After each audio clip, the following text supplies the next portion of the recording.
Güzel duygu bağışlagan mübarek Ramazan, temçitlerge uyandırgan mübarek Ramazan, nefsini terbiyelegen, gönüllerini birleştirgen, Kur'an ayı, hayır ayı, dostluk ayı Ramazan. Esselamu Aleyküm saygılı sevgili teleseyircilerimiz. Akşam şerifleriniz hayırlı olsun. Ramazan-ı Şerif mübarek olsun. Evinize her zaman sevinç, bereket, nur dolsun diyeceğim. Ve bugünkü Merhaba Ramazan programımıza hoş geldin diyeyim. Tamila Hanım'ın şiiri de çok güzel oldu. Çok duygulandım. Teşekkürler. Ramazan ayının 14. günündeyiz saygılı seyircilerimiz. Akşam şerifiniz hayırlı mübarek olsun. Biz gene de sizlerle görüşeceğiz ve pek memnunuz ki siz de bizlerle bugün bu akşamı geçireceksiniz inşallah. Belki de bu yıl o Ramazan'ı ilk kere tutkanlar oldu. Gene de niyetinizni Allah kabul etsin. Çünkü siz de yani bizge hoşuldunuz. Bu yayını bizlerle birlikte bakasınız. Sevgili dostlar, bizim yayınımız, programımız canlı bilesiniz. Bunda o kadar canlı ki göresiniz bala sesleri de kele. Bir de sevgili dostlar telefonlarımız ekranlarda çıka.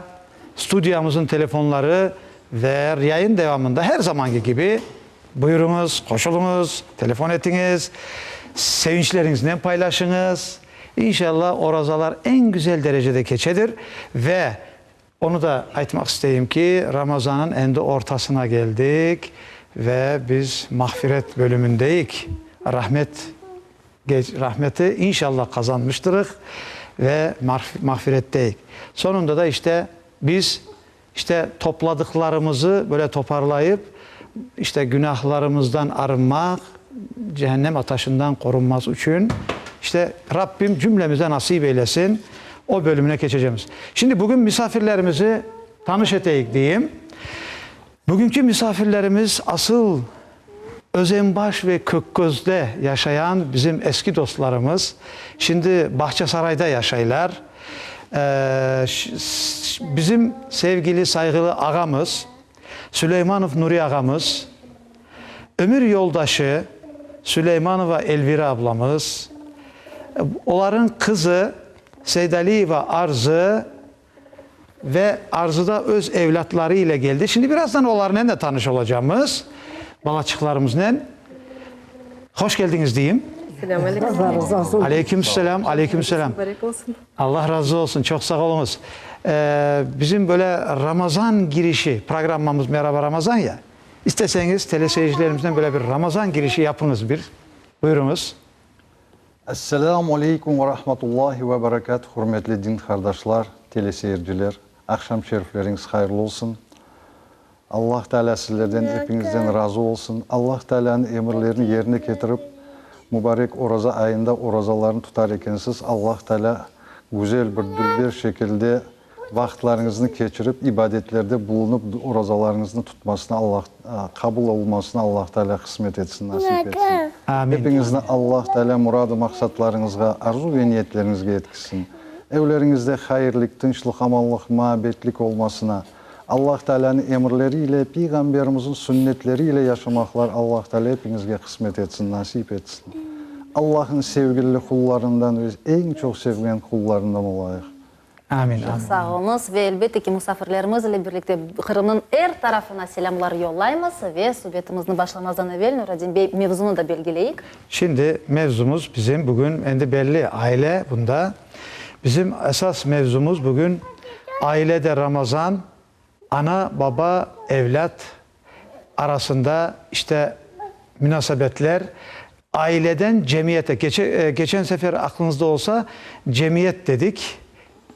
Cemaat demiştik ve cemiyetin başlanışı aile demiştik. İşte bugün cemiyetin başlanışı aile ve ailede Ramazan, terbiye, evlat, ana baba. İşte biz bu hafta bir de Ramazan etrafında sohbetimiz olacak. Eğer mümkün olsa ben böyle rica etmek isteyeyim Nuri Ağa. Yengem siz bir şey demediniz ya. Bir hanımlarla bir selamlaşınız ya. Selamünaleyküm.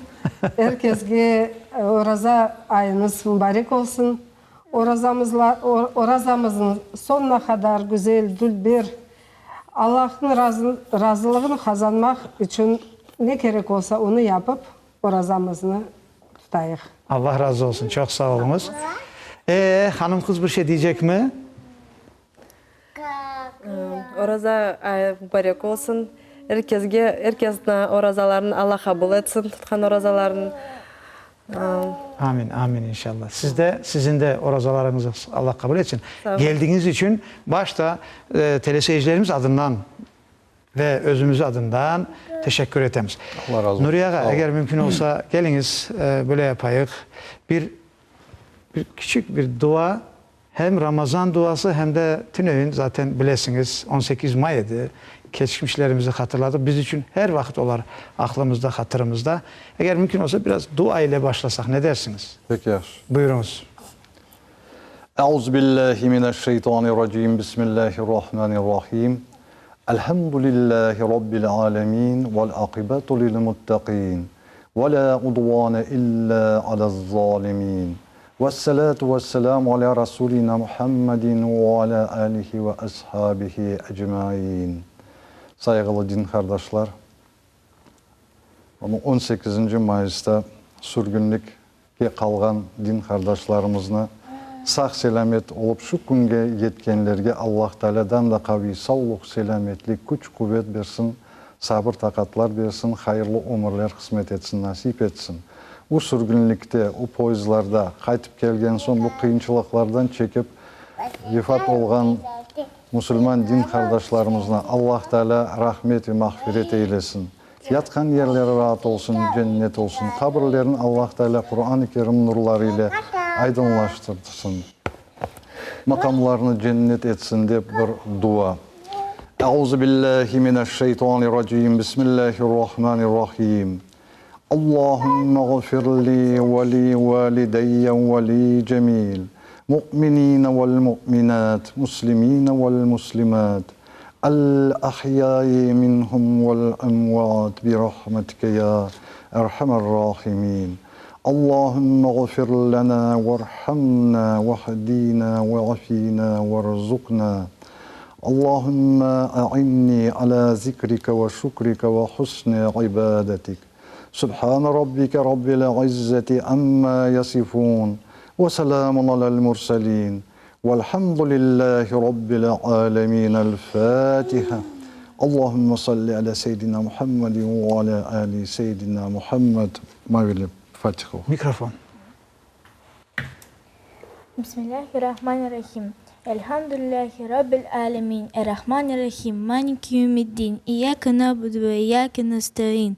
İhdina sıratal mustaqim. Sıratal lezîne en'amte aleyhim.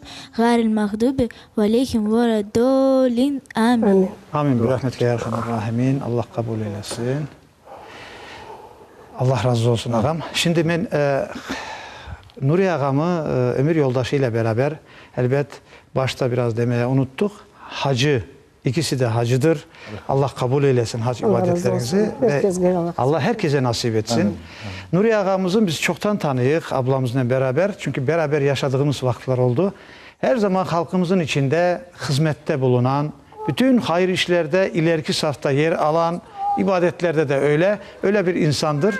Bugün de stüdyomuzu yaraştırdığınız için tekrar teşekkürler. Ağam şimdi benim demek istediğim böyle. Geliniz bir böyle Allah'a sevgi, peygamberine sevgi, hem kendi hem de evlatlarına bunu alıştırma. Bu hafta bir böyle giriş yapsak ne dersiniz? Peki yaxşı, peki. Buyurunuz. Peki yaxşı.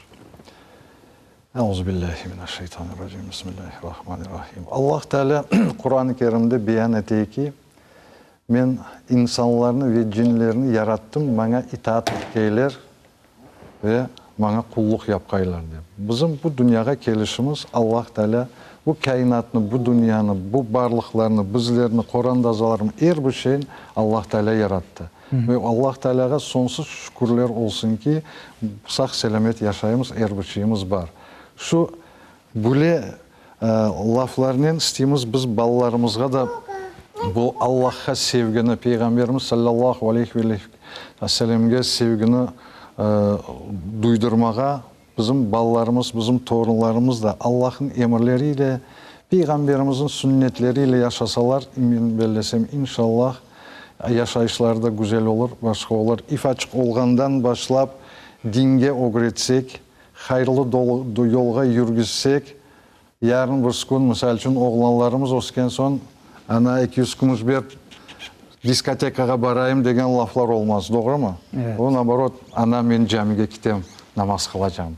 Avle desek başımız kökke yetecek bizim balaçıklarımızdan, torunçıklarımızdan elhamdülillah. Ve bir şeyini kayıt etmek isteyeyim. Ona tele seyirciler de bekim koredir iştedir. Bizde Tatarlarda nasıl? İf açık balalar olsa nasıl yuklatamız? Ayaçığına koyalar yastıçık, doğru mu? Evet. Balanı yatkızalar yastıçıkka sallaylar. Evet. Men bir apayını bilem. Pek yakın. Avle balasını koya ayağına, notebook'unu ala koluna, Kur'an'ını koya, bala yuklay bat Kur'an. Bir yaktan da tapa hadislerini, yavaş hadislerini öğreni okuy. Bakın. Ya da demek bala Kur'an dinlese o savap ve o hayırdır. Özüne de hayır. Bir yerden Peygamberimiz sallallahu aleyhi ve sellem'in hadislerini öğreni, o da hayırdır. Elhamdülillah. Men aytacağım Allah Teala öyle bir kıymetli vakt bizlerge berdi ki bu vaktini boş getirmeyip mutlak bir dakikamızda zikir olsun, başka olsun, balaçıklarımıza güzel terbiye vermek olsun, avle şeylerden dolduruşumuz gerek.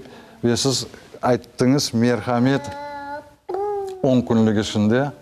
Evet.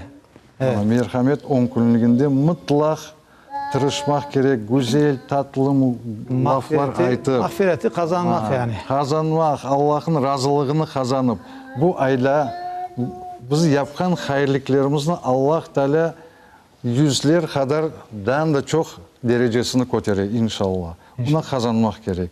Ne kadar çok tövbeler aytsak o kadar yaxşıdır. Peygamberimiz sallallahu aleyhi ve sellem ayat vaktinde o'zini cennetli olganını bilse de günde 70'ten 100 kere kadar tövbe dualarını aytıp Allah'tan dua soraydı.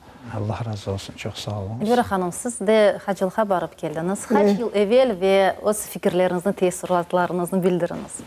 Şimdi 3 yıl ola 2016 senesi bardık. Evet, o adam için bizim Allah'tan biz bergen vazifemiz, borcumuz edi. Bu borcumuzun işte o dedik deyim, az doğru aytayım işte. Evet. Acılığa bardık. Yerine getirdiniz. Yerine getirdik. Allah kabul etsin. Doğrusunu aytsam,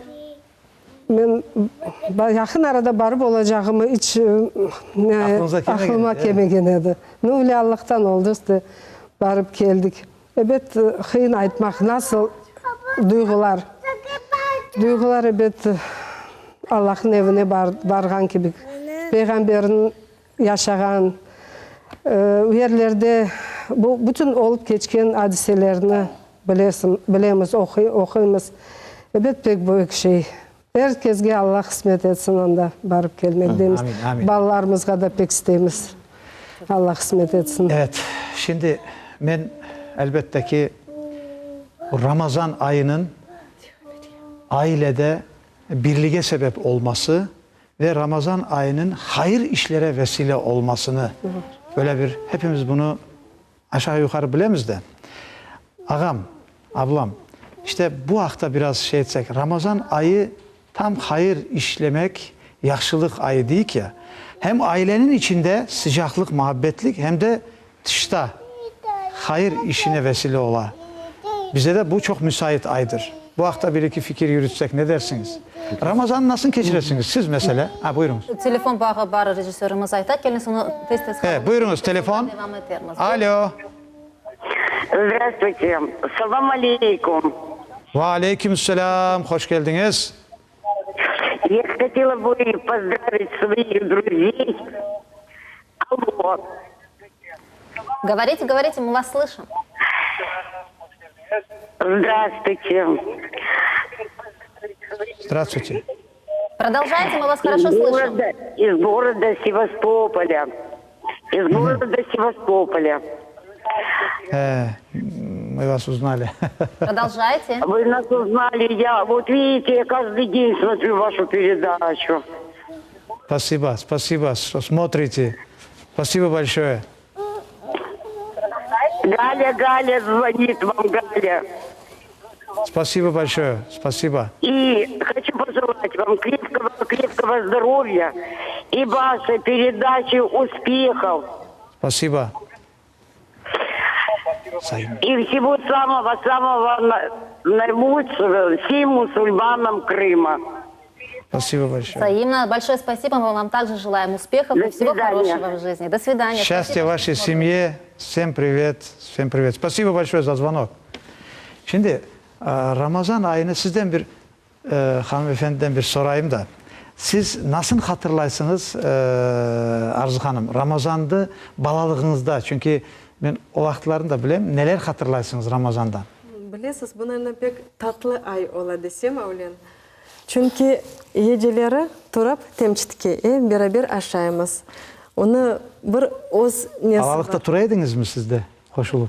Балалықта жоқ, мен ақылымда жоқ, ну, шын біз балалармен тұрамыз. Ha. Бері-бер. Мен оятам, бері-бер отырып ашаймыз. Оны бір өзі бір мезеті бар да, Аулен айтсам. Сон ашықам, ораза тұтқан адамға су қоясын, азырлайсын, столыны азырлайсын. Балалар әлбетті тырышалар оразаны тұтмақ, saat 3'e gece тұталар. Tutalım. Saat 3 gece tutarlar öyle mi? Ondan başlanır zaten. Birinci ülleye kadar son biraz saat 3'e geçiyor. Ondan sonra da doğru mu? Sen tutasın mı sen arada? Kıyın ola mı? Hiç kıyınçılığı var mı? Kıyın sana? Yok. Kıyınçılığı yok ya? Yok. Özün isteysin mi sana aytalar mı tut deyip ya özün isteysin mi? Nasıl isteyim? Ay maşallah maşallah. Komşularına nasıl arada Ramazanlık böyle vardı geldileriniz oluyor mu? Az baramız andamında. İşimiz çok ol evde ama Evde. все равно bu ayı pek nasıl aytsam, yaxşı iş yapsam men pek қуанам yapıp olsam da. Bir kimsege yardım etip olsam, даже yolda gitgende bir açığa yardım etsem, bir sumkalarını alıp gitmek desem de men pek қуанам, çünkü bu ayda çok yaxşılık yapmak gerek. Evet, Allah razı olsun. Allah razı olsun. Çok güzel. Ve bugün bizim mevzumuz ailenin, Korantanyan, ana, baba ile münasebetler ile bağlı olğanı için keliniz Kenya'da bizim dini idaremizin hocaları tarafından hazırlanğan bir hadis, aynı bu mevzuda hadisini dinleyik. Tahir Hoca İbrahimov buyurunuz. Buyurunuz.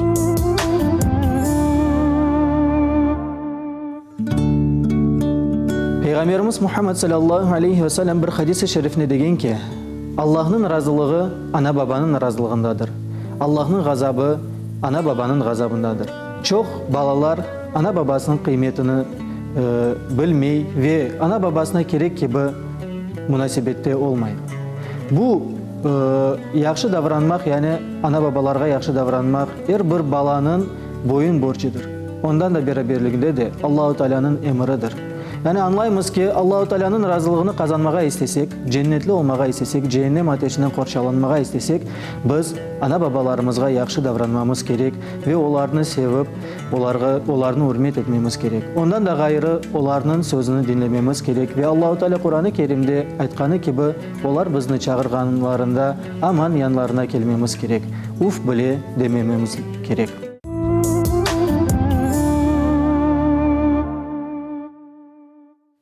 Evet. Size teşekkürler bildiremiz Tahir Hoca. Bizge daima yardım etken hocalarından biri. Aslında bütün dini idaremizin hocalarına tekrar erkün teşekkürlerimizi aytamız ya. Bu fırsattan faydalanıp Kenya'da çok sağ olunuz. Çok sağ olunuz. Allah razı olsun. Şimdi Nuriye Ağam, ben elbette ki evlatlar ve ana baba arasındaki işte saygı, ana baba ile işte evladın arasındaki münasebetler, eğer mümkün olsa bunu anlatsanız. Ana babasını dinleyen evlatlar, bala biraz ağladı mı? Evet. Ya arada gerek olsa siz çıkarsınız. Şimdi bakınız, ana babayı dinleyen evlatlar ve ana babanın sözüne uyan ve var tersi, karşı. Bu hakta eğer mümkün olsa biraz anlatsanız. Aile, ana baba nasihatı ve babalar. Peygamberimiz sallallahu aleyhi ve sellem'den bir sahabe soragan, Balalarımızın kaçından başlayıp terbiye vermek gerek degende o soragan ne kadar balanız kaç aylık dese bu kadar aylık geç kaldın degen. Ne kadar erte doğulgandan başlayıp terbiye vermek gerek ekin. 7 yaşka toldurganda уже yavaş yavaş namazlarını kılmak gerek. 10 yaşını toldurgan soң уже полный ход namaz kılmak gerek. Ozu bilip kılsa yaxşı, bilmese hadis şerif de var. Uracak dayaçığınız diye. Bu nakazani degen işte. Mutlak vurmak değil işte. Evet. Uracak dayaçığın bir görüngen yerde asılık dursun da bala korsun. Aha men bunu kılmasam ya da öğrenmesem baba beni uracak. Degen bir duygular kesin akılına. Manevi yani. Manevi işte. Demek ya da buna çok aytam nikah geleler adamlar. Buna bile açık olganda babası mı ya anası geldim otur haberine. Kan oğlanım men aytayım sen tekrarla. Bir şeyler aytsa, tekrarsa öğrenecek. Bir oğlancık var detsatka barada. 25 sureni bile. Ali babasının ardından tekrarlap 25 sureni öğrendi. Aytacağım bu sizin sözünüzge eğer mümkün olsa bir iki hadis şerifler aytıp. Buyurunuz işte hadislerden buyurunuz. Siz zaten her vakit hadislerden misal getiresiniz de. Ana babasına karşı çıkan evlat Allah tarafından şöyle nida edilir. Sen istegenin kadar ibadet yap. Olarga yani ana babaga itaat etmesen seni katiyen afu etmeyeceğim diye Allah Subhanahu ve Teala. Demek sen ibadetlerini yapabil, namazlarını kıl, zikirlerini oku ama ana babaga saygı, hürmet olmasa, sevgi olmasa, iyilik olmasa Allah Teala onun dualarını kabul etmiyor ve onun günahlarını affetmiyor. Bunu duydura. Yine bir hadis-i şerif Allah Teala şöyle nida eti. Sen de istegenini yap. Sen onlara iyilik yapa değilsin mi? Ben de seni affedeceğim diye. Elhamdülillah. Allah Teala diye ibadetlerini yapsan evet yaxşı. Lakin birinci yerde ana babadır. O ana baba seni yaratkan son 6 ay kursağıçı alıp yürüdü. Doğgan son gecelerden yuklamayıp o da yuundırıp, giyindirip, emizip, aşatıp böyle dereceye getirgen son ana babaga nispeten dan da çok sevgi, hürmet, merhamet olmak gerek, iyilikler olmak gerek. Ana babalarını kuvandırmak gerek. Bu balası böyle hayırlı, güzel evlat olup yetişkenine pek gururlanmak gerek ana baba. Ana baba razı, Allah razı yani. Öyledir. Gene de böyle bir hadis-i şerif. Kur'an'ı okup da ona amel etmegen kişi onu okumagan sayılır. Ana babasına sert gözden bakkan bir kimse ana babaga iyilik yapmagan gibi sayılır. Evet. Hiçbir evlat yok ki babasına merhamet ile baksın da Allah Teala da onun bakışına karşılık kabul olunan bir hac sevabını versin. Yani her bir insan hayski anasına babasına güzel ahlak ile güzel medeniyet ile onlarını sevip, sayıp, onlarını kuvandırıp iyilikler yapsa Allah Teala tarafından inşallah hacılığa varıp geldi. Ne kadar sevaplar olsa o kadar sevaplar kısmet ete, nasip ete. Elhamdülillah hepimizge kısmet olsun, yüreklerimizin açsın, anamızga, babamızga öyle bir hayırlı bakışlar, davranışlar olsun. Evet, bundan soraganlar peygamberimizden. Eğer kabristandı ziyaret etkende siz ayttınız, gene de hacılık sevabı yazıla. Ya çok ziyaret etsek nasıl olacak dese, çok ziyaret etseniz o kabirlerge melekler de gelip ziyaret ete, dualar okuy degen bir laf sözler buyurdu Peygamberimiz sallallahu aleyhi ve sellem. Baba ve anasının kabrini mana şunday ziyaret etken kimsege Allah Teala kabul olungan bir hac sevabını verir. Ana babasının kabirlerini çok ziyaret etkenlerinin kabirlerini de melekler ziyaret eder. Onu da originalını okuyayım. Ve Efendimiz yani Peygamber sallallahu aleyhi ve sellem böyle şey dedi. Anasına babasına karşı ketkenge Allah lanet etsin degen. Allah saklasın böyle şeylerden. baba ve anasına dua etkeninin rızkı dua etmegeninin rızkı kesilirdi.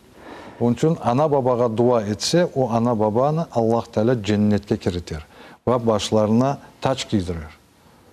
O kadar yakışır. Şimdi hocam burada bir şey diyeceğim. Mesela evladınız da bunda otura.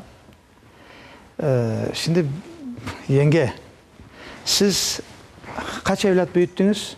3 kız. 3 kız ya, 3'ü de. Bir de bu söz var ya, 3 kızını eğer güzel büyütüp evlendirseler, güzel eğer vaya yetirseler, işte cenneti inşallah kazanır diye. İnşallah. Allah öyle onu nasip etsin. Amin. Amin. Şimdi bir soracağım. Bizim bugün levhamızda da o var da. Evlat yanı aile kura. Yanı ailesini nege esaslanıp kura. Biri de bir evladınız burada ailesi var. Evet, doğru. Evlat ailesini nege esaslanıp kura. Bu hafta sizden de eşiteyik, kızımızdan da eşiteyik bir. Arzu Hanım, siz de hoş olacaksınız. Yaxşı. Buyurunuz. Evet, başta bala ailesinde ne görgen olsa onu yavaş yavaş sindire içine. Nifaklığından köre. Ne aile içinde ne münasebetlerden. Yani ana babasının yanında balalıktan ne görgen? Balalıktan. Evet, ana babasının birbirine davranışları, ballarına evde hartlar olsa, ularga nispeten hürmet, merhamet olsa, ballar da onu görüp yaşlıktan sindireler içine. Sonra bizler de çok şey aytıp anlatamız. Bilmem, ben çok şükürler olsun kızlarımdan. Ben de razımın, bargan yerlerinde de razılar. Her vakit aytalar. Pek yakşı bala terbiyelegensiz deyip. Hiç kızınızdan, evlatlarınızdan, kızlarınızdan uf diyen söz eşittiniz mi? Yok. Yok mu? Yok. Bundan bir şey aytacak olam. Buyurun. Evde her türlü şeyler olaydı. Bazı vakitler yetişmemezlikler de olaydı. Başka işte hınıcı vaktlar olaydı. Biz bunu isteyimiz, bizge bunu vermediniz degen laf olmadı hiç vakit bizim ailemizde. Hoşayım. Buyurunuz. Vaxtlar olen keçti. Olen olaydı çünkü çok stolga koyup olamaydık. Evet, ifak olganda. Her şey istegen şey. İstegen için diyecek olam. Olmasa da biz pek muhabbet yaşaydık. Bilmem, men balalığım pek yaxşı keçti. Çok sağ olsun anam ve babam. Şimdi de balalarga aytam, siz bakın sizde her şey var. Bizde olen yok edi. Onun için siz bütününü kıymetini bilmek gereksiniz. Olen aytam. Anam ve babam çok sağ olun. Pek yaxşı terbiye bizge verdiler. Sağ olsunlar babam. Bir vakit, her vakit bizge öz nastavlение. Tavsiyeler aytaydı. Men belesem birinciden pek sabırlı olmak gerek. Ahayga çıkıp men bunu beğenmeyim desen son ne olacak? Elbette anda başka koranta. Öz paratkaları baranda. Kaydeleri elbette de. Aşında başka da pişireler. Men de başta bakaydım nas kaynanam pişire. Çeçikte bakaydım. Sonra yavaş yavaş özümde pişirip başladım. Çünkü utanaydım belkim de. Onun için ve birinciden sen aytsan anana babana men beğenmem, öyle desen, böyle desen. Son anam da babam başka menim ahayıma bakacaklar, yani korantama. Özümde bozacağım sen son korantama. Onun için men düşünüyorum pek sabırlı olmak gerek birinciden de. Ve bu yanı xorantağa uymaq desin. Çok sağ olunuz. Bizden bağlanğan teleseyircimiz var. Telefon bağımız. Alo. Alo. Buyurunuz. Alo, studiya. Selam aleyküm. Ve aleykümselam, hoş geldiniz. Sağ olunuz, hayırlı akşamlar. Sizge de hayırlı akşamlar. Sağ olun, bizim güzel alıp barıcımız Taniva Hanım ve bizim sevimli Nureddin Beyimiz. Sağ olunuz, Allah razı olsun. Bakamız buna misafirlerim dinledim. Pek meraklı alıp barasız. Misafirlerimizge de saygılar, selamlar. Pek güzel aile eken. Men bugün mına bütün milletimni aman Ramazan'ı da yardım tuttuk. Herkesin bu güzel aynen, Ramazan bereket ayının, misafirlerimizin, bütün Kırım Müslümanların can gönlümden hayırlayım. Hepimizge sağlık, selametlik, gelecek Ramazanlarga, bayramlarga sağ selamet yetişmekten Allah-u Teala'dan isteyeyim. Bütünümüzün özümde koşam. Tutkan orazalarımızı, yapkan ibadetlerimizni, erkeklerimiz bağırıp teravih namazların okuganlarını bütünün Allah-u Teala kabul makbul etsin. Güzel vatanımızda sağ aman, tinçlik, amanlık men dinimizge, imanımızga sarılıp yaşamaklar kısmet etsin. Sağ olunuz, var olunuz. Çok sağ olunuz. Sağlıkla kalınız. Allah razı olsun. Dostlukta, beraberlikte sağ olunuz. Bizim daimi seyircimiz telefon açtı. Ve geliniz bizde cuma ertesi ve bazar günleri ananevi bir kısım, bir bölümümüz var. Faydalı ilim. Yani sual cevap. Çünkü seyircilerimizden pek çok sualler geliyor ve biz de onları toplap dini idaremizin hocalarına müracaat ederek cevaplarını alamız. Faydalı olsun diye. Geliniz beraberlikte seyredelim. Evet.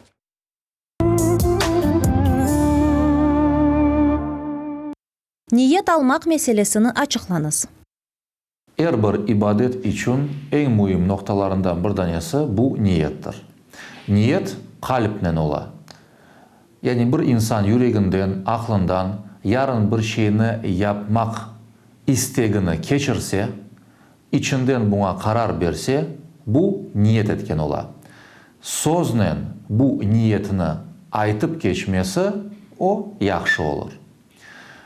Oraza için, Ramazan orazası için ve nafile orazalar için niyet akşam namazından ertesi günü ule namazı vaktine kadardır.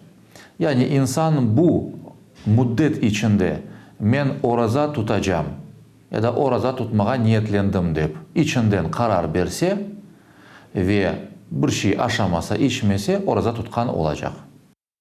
İnsan birkaç dakika geç kalsa ne yapmalı? Eğer de bir insan orazaga 2 dakika son başlasa, yani ağzını takvimde belli edilen vakittan 2 dakika son kapatsa ve bu takvim Kırım Müslümanları Dini İdaresinin takvimi ise o vakit orazasına inşallah zarar gelmegendir. Çünkü dini idare olarak biz namaz vakitleri için mukayyetlik payı degen birkaç dakika koşamız. Ama alda Müslümanlar takvimde gösterilgen vakitka riayet etmek gereklir. Kusmak orazanı bozar mı? Kusmak meselesi eğer de tabi olarak gelse o vakit orazanı bozmaz. Eğer de insan özünü zorlap yani suni bir şekilde o kussa o vakit bu vaziyet orazanı bozar.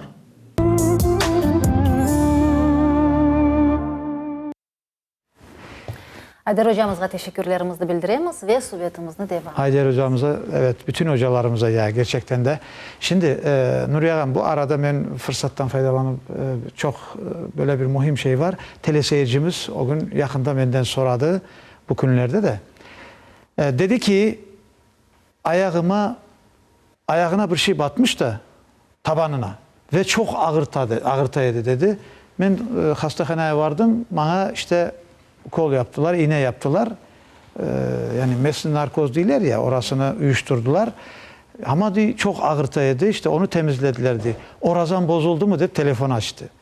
Şimdi onu bir siz buradan başkalar için de seslendirseniz, cevaplasanız, ben onu rica ettim. Buyurunuz. Evet, İftarımıza yakınlaşamız da endi. Bilmegenin ayıbı yok. O insan öyle pek kıyın vaziyetke, kıyın ahvalga kalgan, onu yapmasa, çıkarmasa çıdamay. Demek yaptırdı, bilmedi. Eğer çıdasa yaxşı olur edi, sabır etse. Nasıl yaptırdı, evet orazası bozula ona. Evet, alimlerge de çoksa alimler, Abu Hanife alimleri bozula degen şart var. Bir de kaza mı işte nasıl dedi de onu işte onu soradı. Onu bilmeyip yaptı. Asilet yapkanı yok. Evet. Onun için oraza... Ama gene de bozuldu. Şimdi netice ne oldu? Onun yerine bir gün oraza tutmak. 60 gün değil çünkü bilmeyedi o. Evet, evet. Ama orazası bozuldu. O iğnenin her türlüsü orazayı bozar. Şimdi biz ezanımıza ne kadar vakit var Tamam Hanım? Ezanğa da 14 dakika, 13 dakika ve birkaç saniye vaktimiz var. Ona göre şimdi subiyetimizin de. Ezanımızda da 13-14 dakikamız var. Evet. Şimdi biz rahat rahat devam edeyik de. Şimdi hocam ben burada iki mesele var. Evlatlarının mesela diyelim ki ana baba evinde alışkanlık mesela kız bala, esasen kız bala ve kızlar çok anası kızlarla ilgilenedi ama yiğitler de az değil yani yiğitlerin de terbiyesi de muhimdir. Bir kızını sökmeyen, kızını böyle tutmayan di son dizlerini döger diyen bir atasözü var. Yani kızını sökmek demez, urhavur sökmek değildir. Yani kızını böyle çok sımsıkı tutmayan, yani kızını terbiyelemeyen di son dizlerini döger. Dizlerini döküp ağlar ya insan. Doğru. Böyle bir atasözü var. Pek doğru. Şimdi kız daha çok anaya yakın mı baba emrinde mi? Kaysın ya emrinde kız. İkisinin de emrindedir de. Ama esas kimdir kıza tesirli olan? Anası. Mahkorne. Anası terbiye edecek. Babasının çok vakti olmasa o akçe para kazanmak gitse evde çok ana ilgileniyor, doğru mu? Evet. Bana şimdi ben bunu sormak isteyeyim. Kızlarımız, yiğitlerimiz 3-5 yıl görüşüp yüreler, 3-4 yıl görüşüp yüreler çok muhabbet. Ama aile kurgandan sonra o muhabbetlik hepsinde değil ama olabilir. o kadar çok rastgele ki o muhabbetlik olmay. Acaba bu nedendir? Men bile Beraberlikte. Men bile sayam. Eğer evde öğretmesen, kızına her şeyi öğreteceğim. Evin işinde nasıl aytayım, çalışkan oluş gerek. Çünkü bargan yerine kimse beğenmez. Evin temiz olmasa, aşın pişmegen olsa, akayda beğenmez, kaynana da beğenmez. Şimdi iki genç arasında esas muhabbet joyla. Bu her türlü sebeplerden olabilir, doğru mu? Mesela sizden sorasak, siz deseniz böyle olay yani toylar güzel toylar ola. Aslında burada birisi de soradı. Ramazan'da toy yapmak mümkün mü deyip soradı. Bak o da aklıma geldi şimdi. Hocam onu da dersiniz. Şimdi unutmayık, yakşı mı? Şimdi güzel toylar ola. O nikahlar, şeyler. Ama aile kurulduktan sonra iki genç arasındaki muhabbet, sevgi coyla. O acaba ne için? Ya çürük temel üzerine kuruldu mu? Ya sevgi yok edi mi? Aves edi, sevgi değil edi mi ya da? Ne dersiniz siz? Bu pek mürekkep sual. Mürekkep sual. Ama acı bir gerçek var ortada. Mürekkep sual. Ama men bilesem birinciden terbiye. Yaş keyif kelin arasında. Çünkü birinciden onlar birbirini hürmet edip, birbirini dinleyip, sevgi saygıyla beraber olmak gerek değilsiniz yani öyle mi? Evet. Ama çoksa özleri egoist desem de. Özlerini severler öyle mi? Öyle desem, bütün sual olsa, Kur'an'da bir sual ola. Beraber ona bu meseleni ortaga koyup Kur'an'da beraber elbette. Birisi aytkanda digeri dinlemesi, bunusu aytkanda öbürsü dinlemesi gerek ve meseleyi beraber çözmek gerek. Elbette. Bu birinciden evde çok sualler ola. Problemalar nasıl anam ayıttı. Aş pişirmek, haylar isteyler aş hazır olsun gerek vaktinde. Elbette ahayım kelse aş olmasa elbette bana son aytılabilirsin. Elbette. Ev temiz olsun, ballar elbette bakılgan, dersleri yapılgan pek çok sualler var. Gene bir şey aytacağım bana, beraber aytam. İkisinin birbirine olan duygusu bir tek havesten başka şey olmayabilir mi? Yani bir tek havestir belki, sevgi değildir belki. İşte birbirine haves ettiler ama o haveste keçti. Ola. Ama ciddi sevgi ve saygı değildir be. Öyle ondan da Öyle de olabilir mi? ola. Evet. Evet. Öyle de oluşu mümkün. Çünkü güzele 40 günde doyarsın, Evet. yüzü güzele diye. Ama tabiatı güzele 40 yılda da doyamazsın diye. Böyle bir söz var gene. Doğru. Şimdi tabiat da güzelliği insanı gitgide güzelleştirir. Şimdi burada birbirini seçmesi, yani bu bizim ne diyik? Cemiyetimiz, başlanış aile dedik ya. İki gencin birbirini seçip de aile kurması cemiyetin başlanışı eğer buysa demek ki temelli güzel aile kurulması gerek oluyor. Burada çok ciddi olmak gerek oluyor. İşte ana babaya danışmak gerekmiyor mu seçtiği yiğitini ya da ki seçtiği kızını? Ne diyorsunuz? Onların da fikrini almak gerekmiyor mu? Peygamberimiz sallallahu aleyhi ve sellem kız verecek olsanız siz özünüz bilgen ailege verin dedi. Bir şey var. Ya da sürüştürünüz dedi. Ya da sürüştürün. Böyle de bir tarih aytayım. Buyurun. Tatamız var edi. Buyurunuz. Başka Namangan oblusu, Andijan oblusu, Namangan oblusundan bir oğlan geldi kudalıkka. Babam razı olmadı. Kanı bakayık bekleyik dedi. Ertesi günü maşinaga oturduk. Ben o vakti ifa çıkıyordum. Gittik o olacak kiyovunun mahallesine bir 100 kilometre uyakta. Namangan oblasına. Sabah ezanda. Saat 6'da uların koyuna geldik. Bir adamını gördü. Toktattı maşinanı. Felançını bilesin. Bilem nasıl adamı? Pek yaxşı adam. Daha bir tanesini, öyle 3-4 tanesini sonra son... Öyle usul seçti. Bilmek için. Allah rahmet eylesin, babam öyle yapkan edi. Aytacağım, bilgeningizge kız verin degeni var. Son abi Nureddin Efendi siz aytkanыңызға, bana hanım da aytты. Evde abi birbirini anlamak için birinciden Kur'an-ı Kerim'i öğrenmek gerek. Peygamberimiz sallallahu aleyhi ve sellem nelerini öğrenmek gerek. Hadislerini öğrenmek gerek. Sünnetlerini öğrenmek gerek. Sünnetlerin bir güzel hadis-i şerif var. Kim Allah'ın emirleriyle yaşap, Peygamberimizin sünnetleriyle yaşap, akayını razı etken bir kimsege İsap kitap konu aytacaklar. Arzı misal için. Sen Allah'ın emirleriyle, Peygamberimizin sünnetleriyle yaşadın. Ridvan Bey senden razıdır. Cennetin 8 kapısı var. Kaysından istesen ker diyecekler. Ana ona tırışmak gerek. Ama evde ben onu ayttım, öyle yapsın gerek. Öyle değil. Cançığım, ben abını istedim, öyle yapkaysın, öyle yapsa. Sana kıyın olmasa, pıralsı cançığım. Ben seni pek seviyorum. Böyle yumuşaklık. Ana avli olmak gerek. Her bir kimsenin. Ve elbette siz aytkanınız gibi Kur'an-ı Kerim'ni okumak, öğrenmek için şimdi bol bütün usullar İmkanlar var. Niyetler var. Kurslar var, imkanlar var. Hususan da dini idaremiz tarafından Kırım'ın her bir yerinde böyle kurslar, din hocaları derslerini alıp baralar. Mesela biz şimdi sonki günleri hep ilan etemiz. Ramazan ayı devamında tezleştirilgen kurs. Yani bir ay devamında hiç olmadım elif beni ve tecvid kaidelerini öğrenmek ve sonra da devam etmek. Misal olarak bana Kurman rayonunun Kuleç Meçit Koyu'nun camisinde Ramazan'dan evvel bu kurslarında yekünlendi. Bizim belli hocamız Rahim Hoca Gafarov. Şimdi geliniz fotolarında göreyik. Rahim Hoca Gafarov demek o yerge barıp imtihan kabul etti ve özü de kaydetkeni gibi en büyük olgan talebeler 63 ve 60 yaşında. Yaşlarında, ay maşallah. Yaşları da büyük olganına bakmadan muvaffakiyet ile bitirdiler bu kursunu. Şimdi de devam edecekler. Aynı böyle kurslar şimdi kadınlar için Kurman kasabasının Mekke camisinde böyle kurslar ve İslam dini esasları açıldı. Hayrunisa Hanım Yaglıyeva alıp bara bizim güzel hocamız. İşte o yerde yaşayanlar müracaat edebilirler, yazılabilirler ve gene de Kur'an-ı Kerim'i okumak kolaylık ile öğrenebilirler. Bütün o hocalarımıza, işte o Kur'an kursları, işte dini bilgiler veren bütün hocalara hepsine selam saygılarımız olsun. Allah kolaylık versin. Çünkü gerçekten de bu Ramazan ayında bu çok mühimdir. Ağam, şimdi iki mesele var.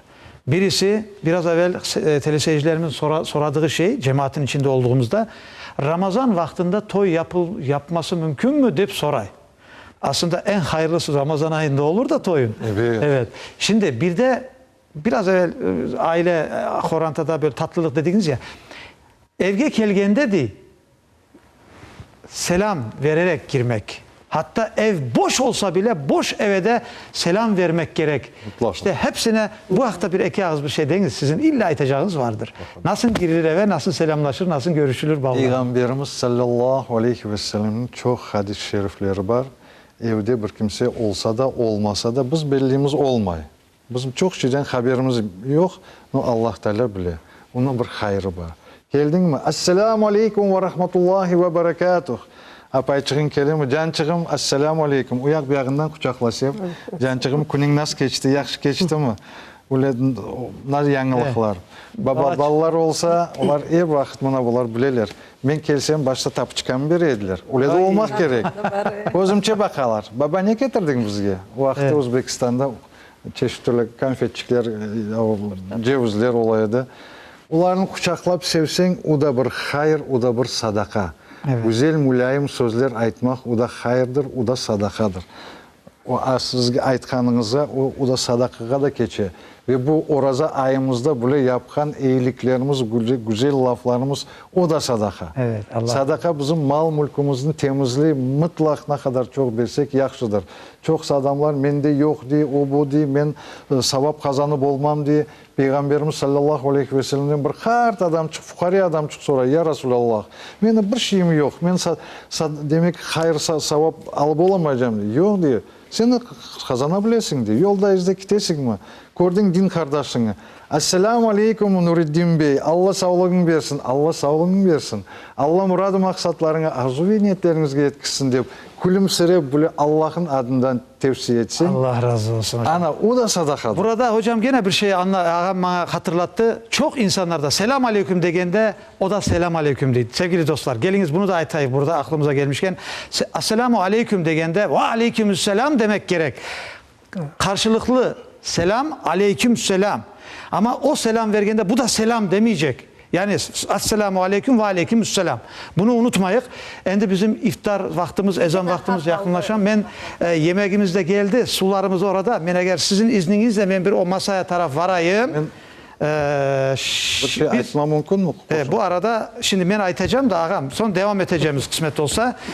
Sevgili dostlar, bunda yemekler geldi. Allah razı olsun. Bizim iftar soframız bunda ve Düneyin dediğim gibi Ramazan ille maddiyetinen değil maneviyet ile birinci ibadet ve Allah rızası elbette ki sonda iftar zamanında da aşamaktır. Bu da bir mükafat. Sevgili dostlar bize bugün de iftarı Mira Sokağı 1 Bosfor Lokantası Eldar Bey Mehmetov bugün de bize iftar verdi. Allah ondan razı olsun. Bütün iftar verenlerden razı olsun. Allah kabul eylesin deyik.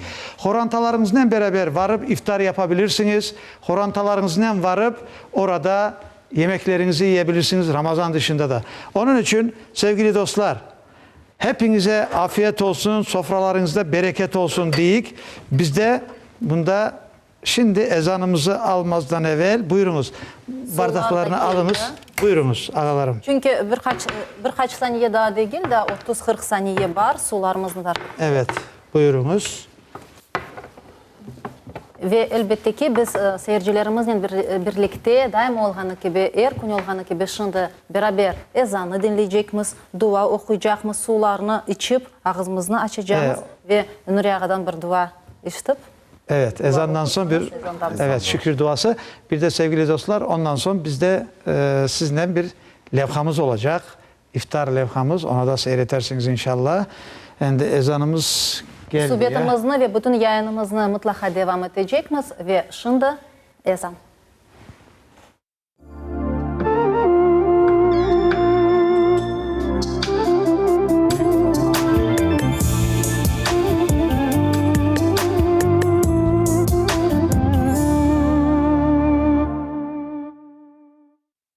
Allahu Ekber, Allahu Ekber. Allahu Ekber, Allahu Ekber. Eşhedü en la ilahe illallah. Eşhedü en la ilahe illallah. Eşhedü enne Muhammeden Resulullah.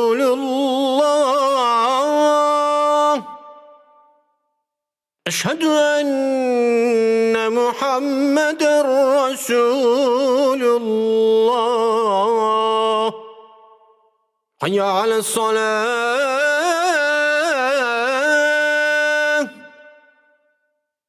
حي على الصلاة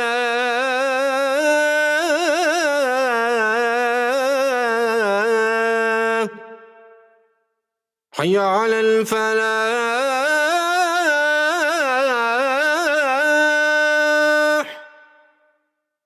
حي على الفلاح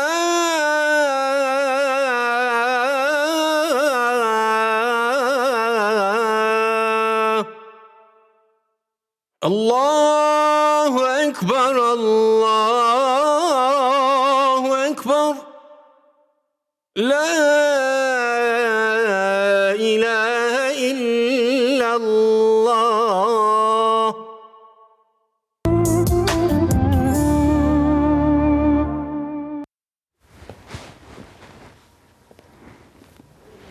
اللهم رب هذه الدعوة التامة والصلاة القائمة آت محمدا الوسيلة والفضيلة والدرجات الرفيعة وابعثه مقاما محمودا الذي وعدته إنك لا تخلف الميعاد.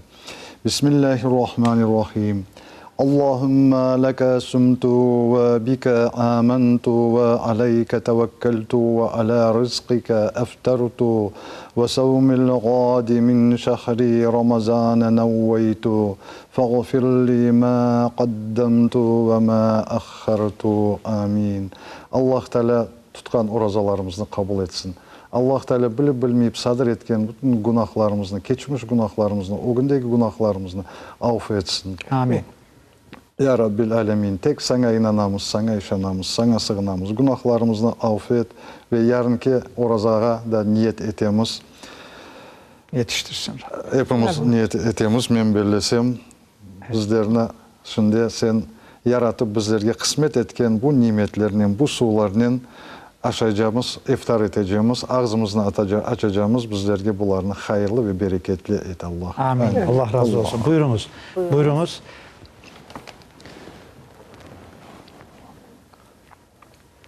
Sevgili dostlar, elbette ezandan son duasını yapıp biraz böyle bir dua etmek çok sevaptır. Çünkü bu da insanın sabırlı olduğunu ve ne kadar teslim olduğu ve Allah'tan istediğini bildiriyor gerçekten de. Vallahi en güzel andır bu. Orazalı'nın ezan vaktindeki, ezandan sonra bu dua vakti ve ağzı açar vakti çok güzel bir heyecanlı vakittir. Şimdi sevgili dostlar, biz 2 gün evvel Beli 5'te iftarda olduk. Tüneyin oradan misafirlerimiz var idi. Ben aytkan edim, hatırlaysınız. Geliniz endi sizlere de sofralarınıza bereket, canınıza sağlık, iftarlarınızı Allah kabul eylesin. Eğer orazalarınızı Allah kabul eylesin, iftarlarınızı da ve kimin evinde misafirleri varsa o misafirler de her zaman evine, onların evlerine de, o gelen evlere de ve misafirlere hasret olan evlere de misafirler nasip eylesin. Bu arada bütün armiyada olan, askerlikte olan, hapiste olan akrabalarımız, dostlarımız vardır. Hepsine de Allah yardım etsin, tezkereler ve kurtulmak nasip eylesin. Hastalara hayırlı şifa versin Rabbim. Sizlere de afiyet olsun, bizlere de afiyet olsun deyip sizleri endi Beli 5'e davet etemiz. Levhamızı seyretiniz. Biz de iftarımızı yapıp son gene stüdyoya kaytacağımız. Sağ olunuz, var olunuz. Buyurunuz öyleyse.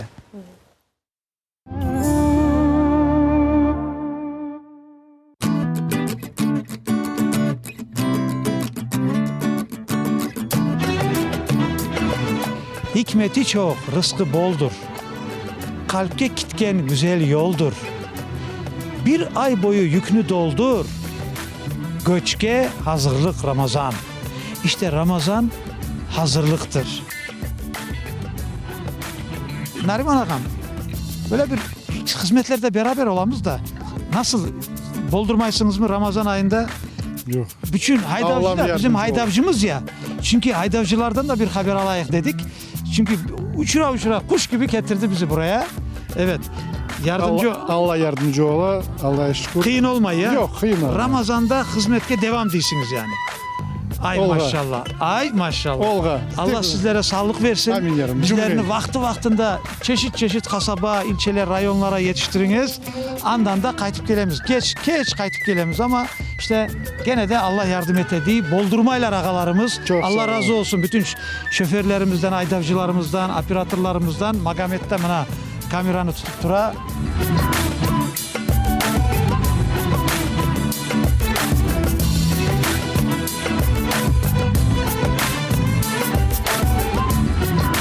Elbette ki iftar yemeksiz olmaz. Geliniz bir kazan başından, aşçıdan bir haber alayık. Ondan sonra camiye taraf varacağım. Esselamu aleyküm. Ağam nasılsınız? Yaxşısınız mı? Sağ ol Allah'ım. Çok şükür, çok şükür. Çok şükür. Bereketli olsun. Bereketli olsun. Sağ olun. Ağa, endi adınız neydi? Server. Server ağam. Hayırlı olsun. Kaç yıl oldu aşçılık yapasınız? Oo. Balalıktan. Balalıktan. Çünkü eşittim biraz evvel öyle dediler. Sizin ömür yoldaşınız, apayınızı da gördük, Apayım, tanıştık. Allah razı olsun. Balalar kaç tane? 5 tane. 5 bala babası. Allah hepsine uzun ömürler versin. Balalar büyük mü endi? Endi 2 tane bal yok. Bir tane kichkine. Orazalarda var mı orazalar? Orazalık baka yok. Oraza tutmay. En balaban oğlum Uraz'ın. Tamam, balabanı. tutayım. Küçükleri de büyüse. Nasıl? Arada dolma sarmada oluyor mu? Yok arada yok. Toka pilav, şurpa. Başka kolumdan kemi. Ha siz öyle. Esas pilavcı ve çorbacı. Çorbacı. Ha tamam. Bakınız bu ikisini mükemmel yapam diye. Ağam çok sağ olunuz. Endi lezzetini birazdan sonra iftarda görürük inşallah. Çok güzeldir inşallah. Endi biz devam. Siz de işinizi yapınız. Allah kolaylık versin. Biz devam. Kitemiz bir aksakallarımızın yanına varayık. Sohbetimizi devam edemiz. Allah razı olsun. Çok sağ olunuz.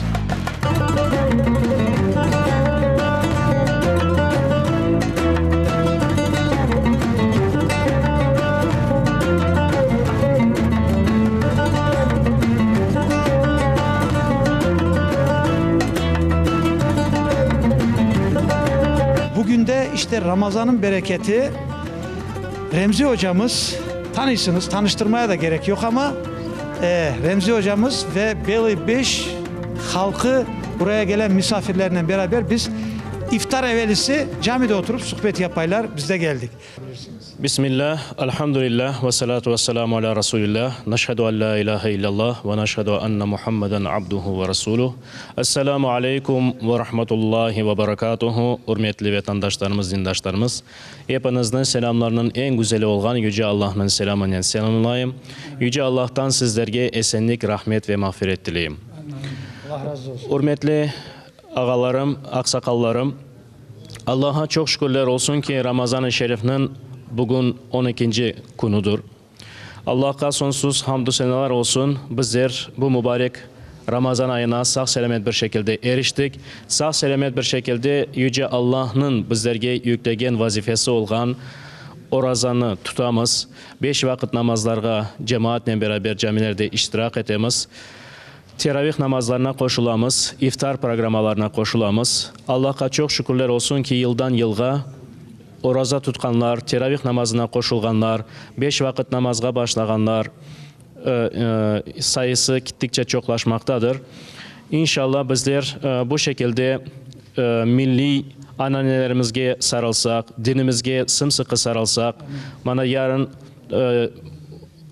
sürgün faciasının 75. yılını anacağımız Cuma günü ve Cuma ertesi günleri bütün camilerde Kur'an okulup bağışlana. İnşallah cemi meftalarımızın ruhlara şad olması için, mekanları cennet bahçelerinden birer bahçe olması için, Allah-u Teala taksiratlarını affetmesi için dualar yapıla ve bu ay, mübarek ay buyurula ki Peygamber Efendimiz Aleyhisselatü Vesselam tarafından Nureddin Bey'in de aytkanı kebek kelgeni vakit bir kimse Ramazan ayının faziletine işanıp bu ayını ibadetle, taatle geçirse, hayırlı işlerle geçirse, Allah-u Teala daha evvel işlemiş olanı, bütün hatalarını, kusurlarını, günahlarını bağışlayacağını müjdeli Peygamber Efendimiz. Onun için bizler inşallah Peygamber Efendimiz Aleyhisselatü Vesselam'ın bu tavsiyesine uyup, niyetlerimizi doğru etip inşallah bu ayını ibadetlerle, teravihlerle, hayırlı işlerle ne kadar çok geçirsek, çünkü gelecek Ramazan'a hangi birimiz yetişecek Allah'tan başka hiç kimse bilmemektedir. Oz milletle birlik beraberlik olup unutmayın ki bu camiler bizim betimizdir. Mezarlıklarımız bizim betimizdir. Bütün bizim milli ve milli anneneler bizim betimizdir. Biz bunlarını yaşasak, aksakallar olarak bizler yaşlarımızga örnek olsak, arka safta değil de aksakallar olarak ok safta olsak, eskiden nasıl ki aksakallarımız örnek olaydı, sizler de bugün yaşlarga bu şekilde örnek olsanız, vakit namazlarda aksakallar birinci safta otursalar, elbette ki evlatlarımız ve torunlarımız 5 vakit namazda onlar da sizlerle beraber ne yapacaklar? Birinci safta oturacaklar. Eşhedü en la ilahe illallah.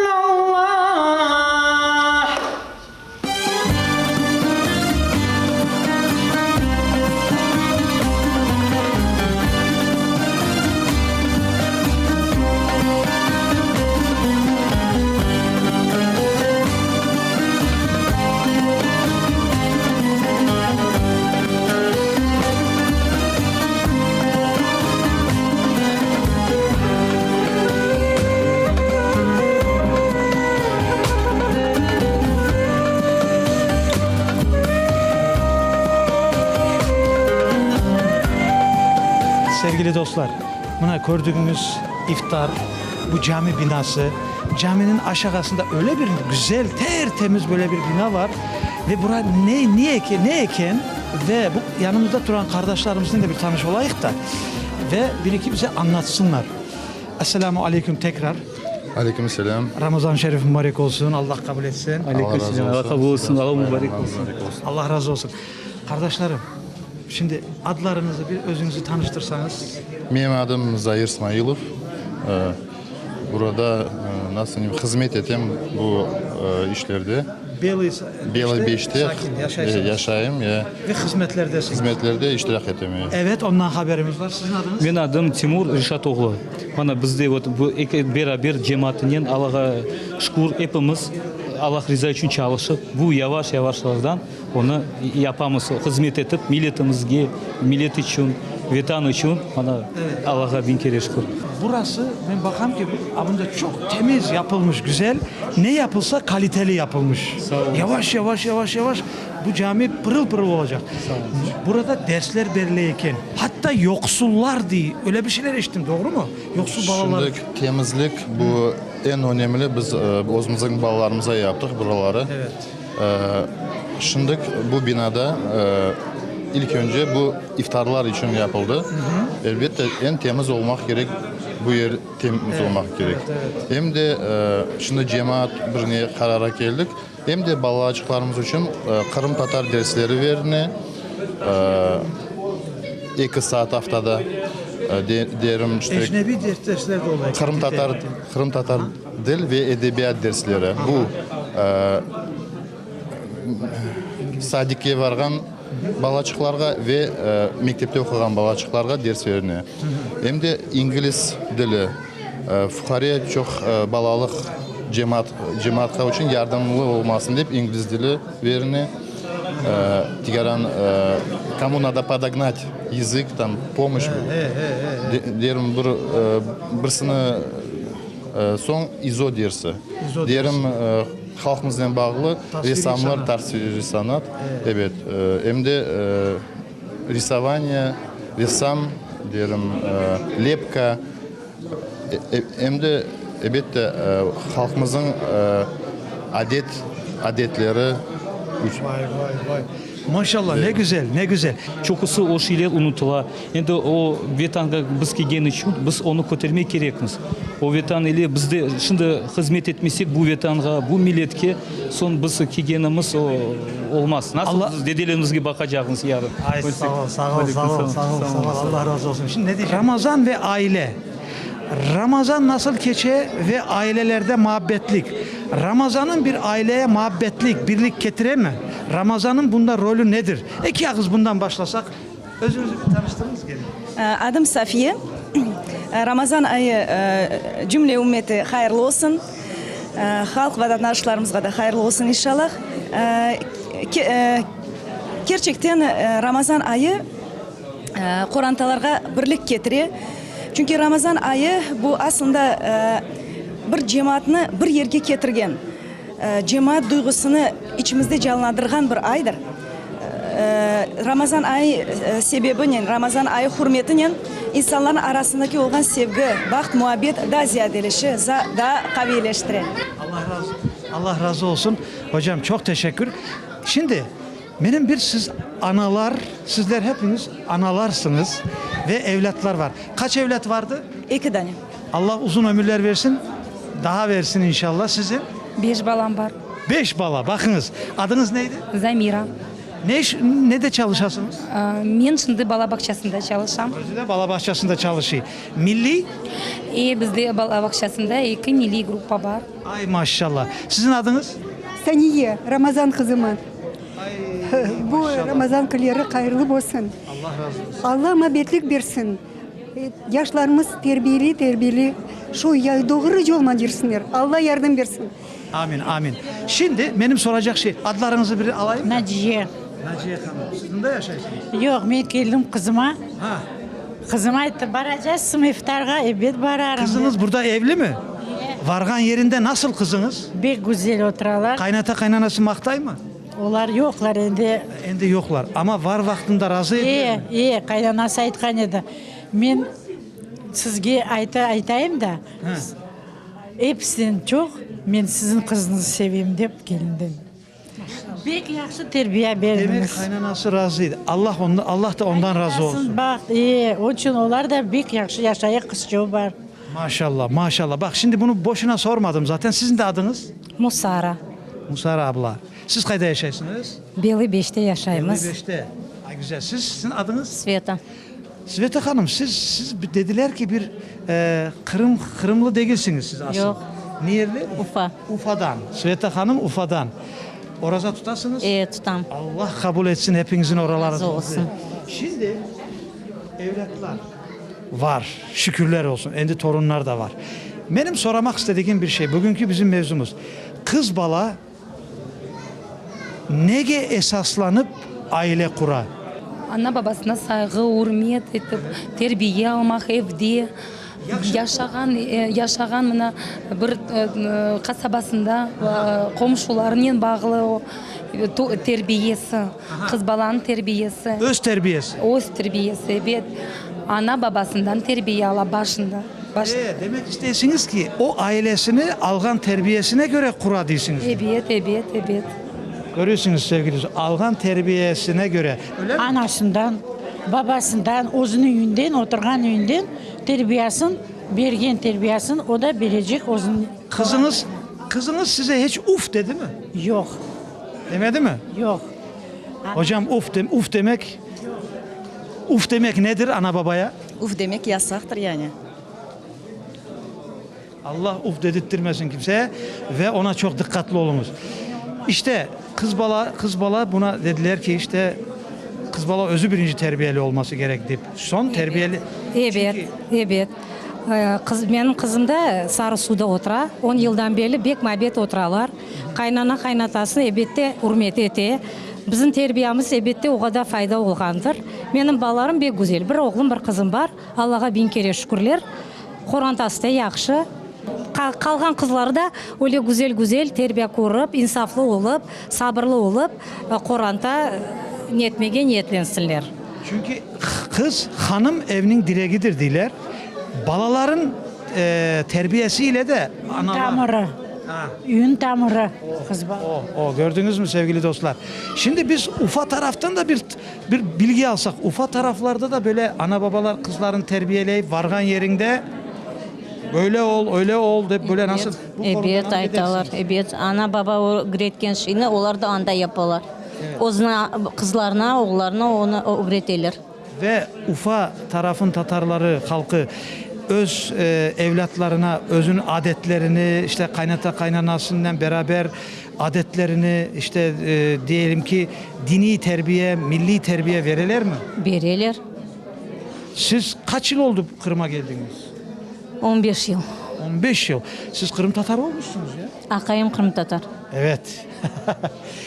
Balalar kaç tane dediniz? 5 tane balam 5 var. bala. Ay maşallah, maşallah. Görürsünüz de işte Allahu Teala bereket versin korantalarımıza. Sağ olun, sağ olun. Öyleyse gelin sizi çok kıynamayayım. Ramazan için halkımıza ne diyeceksiniz? Halkımız Öz Ufa tarafımıza da aytabilirsiniz yani. Oralara da gitti. Ne demek istersiniz Ramazan diye? ne aytayım? Mübarek olsun Ramazan aylar. Yangi orazalarga, yangi yıllarga oynap kulüp yürüyük. Amin. Ramazan aylar hayırlı olsun. Tutkanlarga Allah sağlık, güç kuvvet versin. İftarlar yapkanlarga, dua yapkanlarga Allah kabul etsin. Gelecek bayramlarga yetip keleyik. Sağ selamet hepimiz cümlemiz. Tutalmayanlara Allah nasip eylesin. Amin. Buyurunuz. Ramazan için eki ağız. Endi bir daha gelecek yıldan Ramazanlarga yetiyik bizde. Allah sağlıklarını versin cümlelerge hep кезге. Allah mabet olsun. Kurandalar. Ballardan da biz çok nimelerini koruyuk. Evet, onlardan sevineyik. Sevineyik onlardan. Hayırlı torunlar değilsiniz yani. Бірлік олайық, бірлік олайық. Балаларымыз, torunlarımız anlasınlar. Şu surgun bolan kişilerini akıllarında tutsınlar. Analar, babalar bek kıynalılar. Şunun için, mına yarın 18 may bizni millet anasın. Bizim ballar anasınlar, что bizni kartlar kabatlı tıgılediler. Anlasınlar, bu katında oturgan ballar başka milletler de anlasınlar. Yaxşı akıllarına salsınlar, что bizde yoktur ondayn adamlar. Bizler hepsimiz bu millette yaşap, doğru yolma jirmege Allah bizge yardım versin. Niyetmeydik, потому что mınadayın tüketmeye gerekmi, doğru yolman. Ballarımız okusunlar.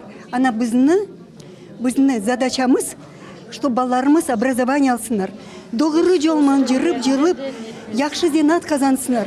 Ana onu bek tilek etemiz. Ramazan ayları hepimizge mübarek olsun. Tutkan orazalarını Allah kabul etsin. Hepimizden Allah razı olsun. Çok sağ olun. Size de balaçıklarımızdan güzel çalışmayı sizlere de biri de din hocası işte nasip etsin. Çok sağ olun. Hocam siz de iki ağız Ramazan'lı. Ramazan ayı hayırlı olsun. İnşallah bu Ramazan sebebiyle Allah bütün Kur'antalarga çaslık, baht, saadet, mutluluk versin, baht versin. İnşallah bayramlara kadar cümlemizge kavuşmağa Allah nasip etsin. Çok sağ olunuz, çok sağ olunuz. Sizge de her şeyin en güzelini dileyim.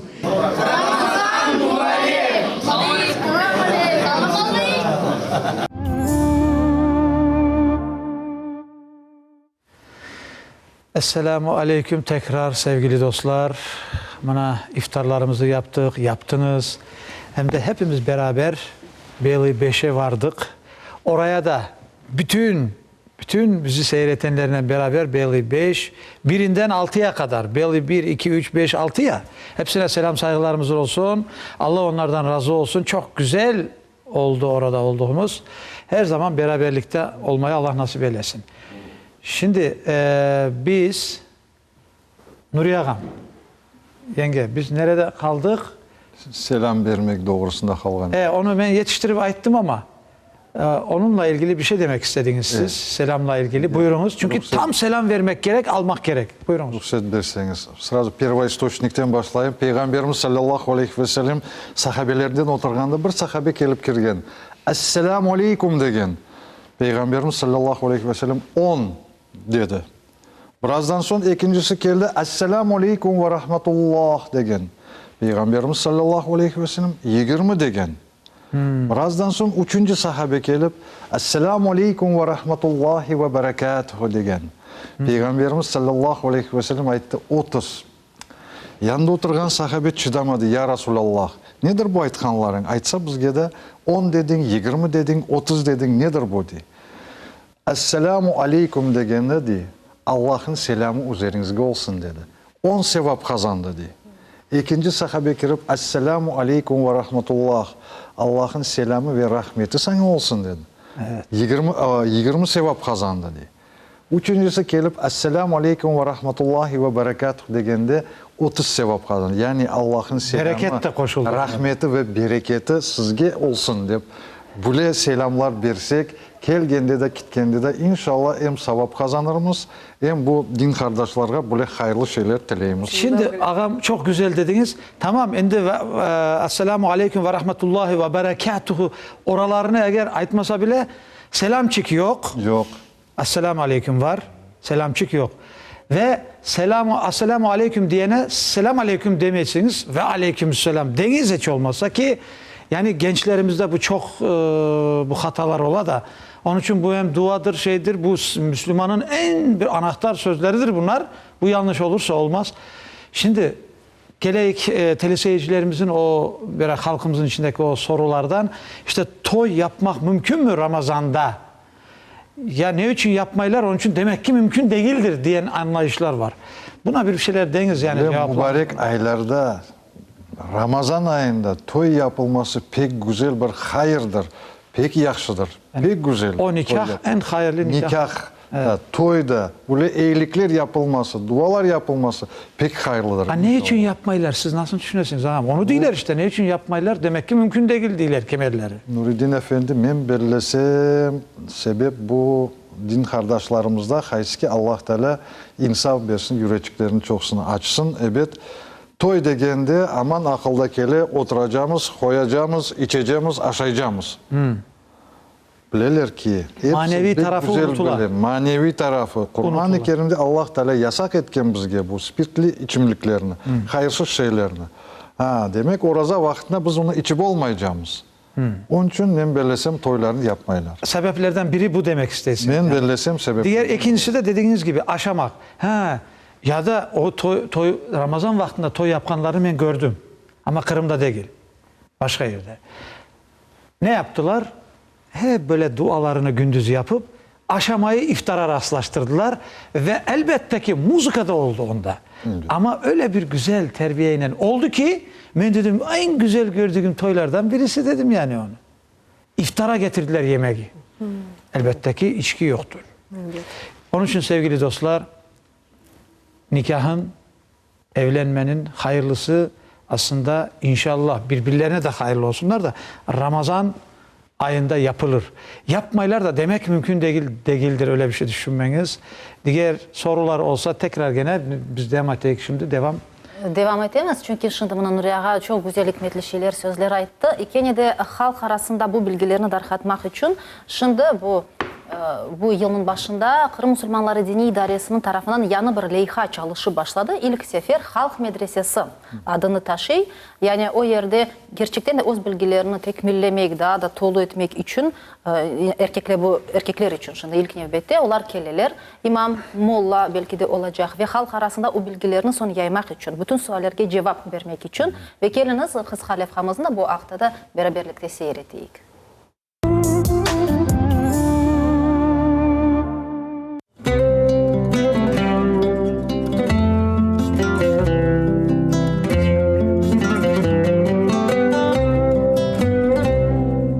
Kırım'da birkaç yerde Halk Medresesi adını taşıyan kurslar açıldı.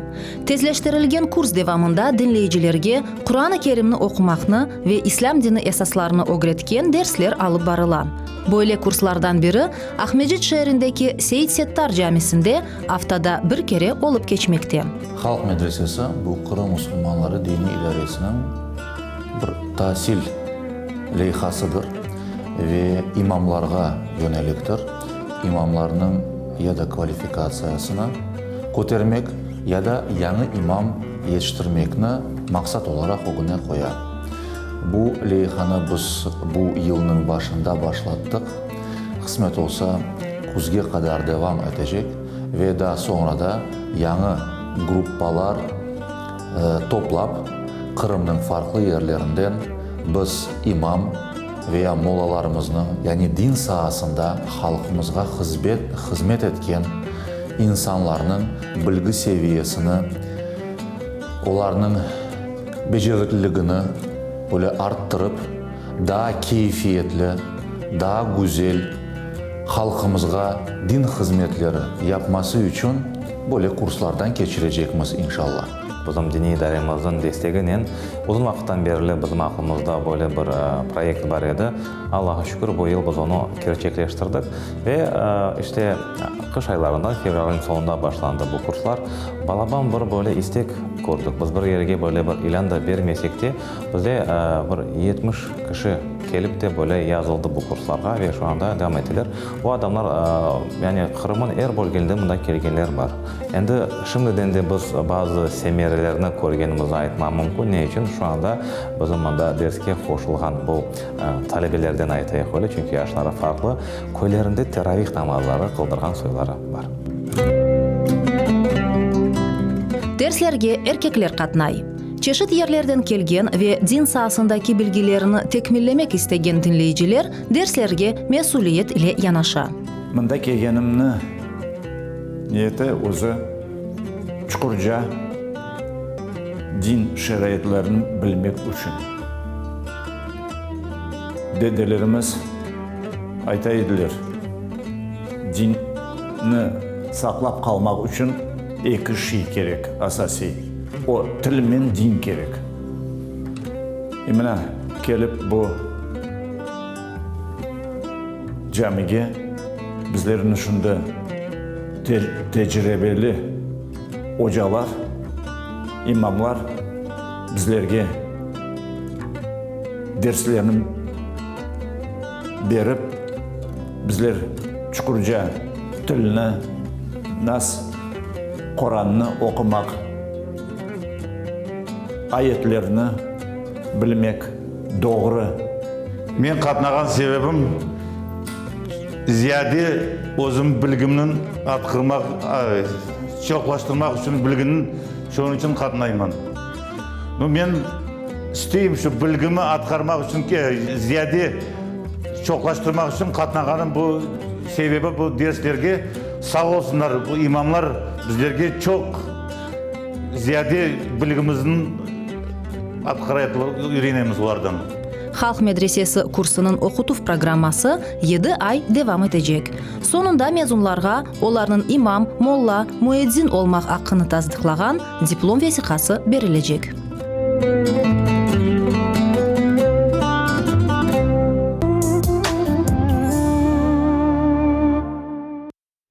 İşte bu derslerge hocalarına, talebelerine, kurslarga da muvaffakiyetler tileymiz. İnşallah faydalı olur ileri dedim. Mavile, senden bir şey soramadık. Bütün akşam devamında men ile de seni laf etmek isteyim. Sen kaç yaşındasın ve kaçıncı sınıftasın? Men 7. sınıfga geçtim. Men 12 yaşında. 6. sınıfını bitirdin yani. Şimdi endi tatil başlana. Güzel bitti mi okuv yılı? Güzel. Kırım Tatar tili dersleri var sizde mektepte, men bilem. Nasıl beğeniyorsun hocan? Hocanın adı ne? Elzaren Verovna adı hocanın. Son derslerde neler geçesiniz? Hepsi güzel şeyler anlatar mı hocanız? Son ana babanın yan koranda da laf edesin ya? Güzel. Hocalarına belki bir şey etmek ister. Arkadaşlarına bir şey etmek ister belki. Men selam berem hocamga. Adı nedir hocanızın? Elzaren Verovna hocanın. Elzara hocasına. Elzara hocasına selam berem. Hepsini dostlarga selam ve anam Harbaba bidaga selam. Onları da unutmadı. Yani senin şimdi babaktan katına. Harbatlanan Harbabağa. Beraber yaşayımız. Beraber. Çok güzel. Sana muvaffakiyetler tileyimiz. İleride de böyle güzel. Bilem ki sen de oyun takımına da katnaysın. Sahada mına kayda sen barasın, katnaysın, muvaffakiyetler. Yaxşı mı? Bahçesaray'da mı var oyun takımına? Evet. Bizim yayla boyuna gelirsiniz öyleyse. Nurazi Bey mutlaka davet eder seni. Evet, öyleyse sana da baxt dileyik. Bak kardeşi de stüdyoda balayla gitti de o balaya baka. Dedi ki ablam biraz dedi programda olsun. Ben olsam derdim ki kız bala baksın. Benim işim mi bala bakmak derdim yani. Ama o çok maşallah bala. Bakalar, güzel. Allah. Onu çok sev. Yakşı mı o kardeşini? Yaxşı. Gördün mü bak kendisi balaya bakay. Öyle de güzel bakay ki. Evet. Arzu Hanım, sizden böyle bir şey soramak isteyeyim. Bazı da öyle ola, ben aytmayayım herkeste, tövbe. Bazı da öyle insanlar ana babasına öyle davranırlar ki yaramaydı gel, yaxşı ama o benim anam babam avtomatik şekilde. Onlar her vakit bar edilir, yanımda barlar, ileride de olacaklar. Ve bilirler ki şimdi sabırsızlansam, bir şeyge açıklansam anam babam dayanır, sabır eder. Yani onun o günde kolaysızlık olmaz, onaysızlık olmaz. Ama başka adamın canına ağırsam özüm de kolaysızlanırım. Yani bu fikirge dair ne dersiniz? Öyle ola, elbette ola. Ama ben birlesem birinciden ballar öz xorantasına, anasına, babasına, betalarga hürmet etip, kadalarını hürmet etip, sayıp, sevip, yardım etmek gerekler. Birinciden. Elbette başkalarını da hürmet etmek gerek, yardım etmek. No birinciden ananı babanı incitmayıp, hürmet etip men birlesem avlen. Çünkü o daima yanında olacak insanlar. Elbette bütün yıllar yanında yardım edecek. Sana yardım gerek olsa sen kadanı çağıracaksın elbette, anadan yardım soracaksın elbette. Birinciden xorantasını hürmet edip yaşamak. Meraklı Arzu Hanım şimdi cevap verir eken aynı zamanda kızına da nasihat verecek. Meraklı usul olmuş. Ama şimdi burada bir şey var. Ben kızıma aytan bütün kızlar dinlesin diyen bir mesaj da var buradan şimdi. Evet. Herkes dinlesin. Gerçekten de öyledir. Ama gerçekten ben böyle bakam da Nuri ağam da sözümüzü tasdıklar galiba.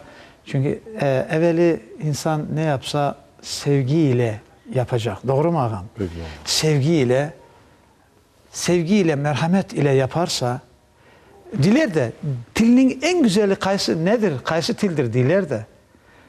Elbette ki şimdi bunun cevabı herkesin bekliyor. Bak tilinin en güzeli kaysı tildir diyorlar. Tatlı dil. Ey maşallah işte. Çok ana tilimiz dilin güzelidir herkese kendisine. Ama dilin en güzeli insaniyete aitila. Ablamız güzel dedi. Ben hem abla diyeyim hem yenge diyeyim. Çünkü hem ablamdır hem de ağamın hanımı oldu. O da hem yengemdir. Gerçekten de tilin en güzeli tatlı tildir. Tatlı til ile merhamet ile yanaştın mı her şey özüyle güzelce açılır kapılar, gönül kapıları açılır. İşte onun için Allah herkese tatlı dil ile, tatlı gönül, hoşgörü ile laf etmek, birbirleriyle irtibat etmek nasip eylesin. Amin. Şimdi bizim sevgili dostlar, istesek istemesek işte o sağlıklaşma anı var ya, sizden sağlıklaşmakını elbette ki sağlıklaşmamız son gene görüşemiz. Gelmek gitmek için, selamlaşmakta sağlıklaşmak için işte vaktimiz yakınlaşa. Ağam, yengem, Ramazanlık iki ağız sözünüzü alsak bizim çok az vaktimiz kala. Ondan sonra biz de yekün çeksek. Teleseyircilerimize ne demek istersiniz? Ben aytacak, ne aytmak isteyeyim? Halkımız, bütün halkımız dinge sarılsın. Eğer dinni yaxşı öğrenseler, her taraftan kolaylık olur. Milli tarafta elde olur. Her taraftan, her şey güzel olur. O en önemlisi, en birincisi. Kur'an okuma öğrensinler, dualarga katnaşsınlar, zikirler kılsınlar. Üçün din taraftan, bütün ne bizge Allah'tan yapılmak gerek şeylerin her şeyini yapsınlar. Allah razı olsun. Çok sağ olun. Qo'shimcha aytayım. Peygamberimiz bir sallallahu aleyhi ve sellem bir hadis şerifi var. İncinmang. Cennetke düşmek için yapmak gerek degende bir sahabe incinmang degen. 3 kere soradılar, 3 kere incinmang. Biz incinsaq bir-birimizin canını ağırtıramız. O uyakta tursun. Biz hepimiz Müslümanlar din kardeş oluşumuz gerek. Ağa kardeş oluşumuz gerek. Onun için incinmak degen şeyini yürekten çıkarıp atayıq. Birimizin seveyik. Hepsi Müslümanlar Allah rızası için birbirimizin sevsek bir yağda inşallah hayırlı olur. Dinge sarılayıq. bu dünyanın baylığına sarılmayıq. Allah Teala'nın huzuruna barsak, palışı keydin mi, Mercedes mindin mi deyip soramayacaklar. Evet. Futbol, hokey baktın mı soramayacaklar. Allah'ın emirlerini yerine getirdin mi? Nasıl yaşadın? Hayırlı ameller yaptın, öyle şeyler soracak. Çok teşekkür ederim. Gelgeniniz için büyük teşekkürler bildireyim. Sizge hep ailenizde baxt, sevgi, muhabbeti sürsün. Amin. Sağ olun. Yaşasın. Allah razı olsun. Çok sağ olun. Çok sevindirdiniz. Ben inanam teleseyircilerimiz de çok sizde sevindi. Öyleyse yekün bizim bir çok az vaktimiz. Hatırlatmak isteyeyim ki endi bu yayınlar bugün biz Nuradin Bey'in sizden ayrılacakmız ama yalnız bir haftaga. Çünkü hafta devamında da her gün bizim meslektaşlarımız Abdullah ve Zenife gene de sizge selam aleyküm dep aytacaklar ve akşamlarını sizlerle birlikte geçirecekler. Teşekkür etmeye vaktimiz var mı? Teşekkür etmeye vaktimiz var. Biz bu Kazlova 33 sokağında Vostochny Stil dükkana tekrar bu güzellikleri bize yardımcı oldukları için bir de Valadarski sokakta Kebir Camii'nin karşısında hicap dükkanına sahiplerine teşekkür etemiz. Allah bereketini arttırsın. Amin. Sağ olunuz, var olunuz deyik. Allah'a emanet olun. İşleriniz olsun.